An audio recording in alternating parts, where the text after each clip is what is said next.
We'll guide you through how to reset the Safari browser on an iPhone. If you find this useful, then consider subscribing and liking the video. Over time, you're going to go and build up a lot of different data in Safari, a lot of different tabs as well. So you may want to go and reset it so you can clear it all at once and have a nice clean slate. We'll guide you through how that can be done, so let's go and get started.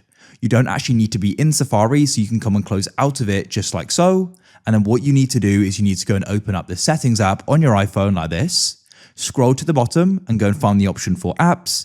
And in apps, you need to go and scroll down. We need to go and find Safari. So come all the way down to S. This is alphabetical. And then you can press Safari at the top like so.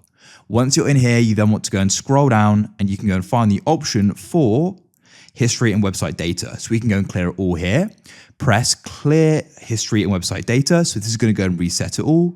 And what you can do is choose a time frame. I want to do all. And you can also switch on close all tabs as well, just so we can go and reset Safari and there'll be no open tabs and no data left. Then what we can do is press clear and that's it.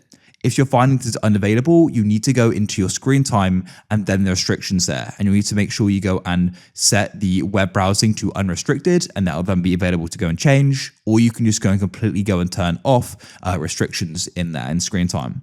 Now, if we come back to Safari, you'll go and see we now have no open tabs and we've got a nice blank start. So if you found this useful, then please consider subscribing and liking the video.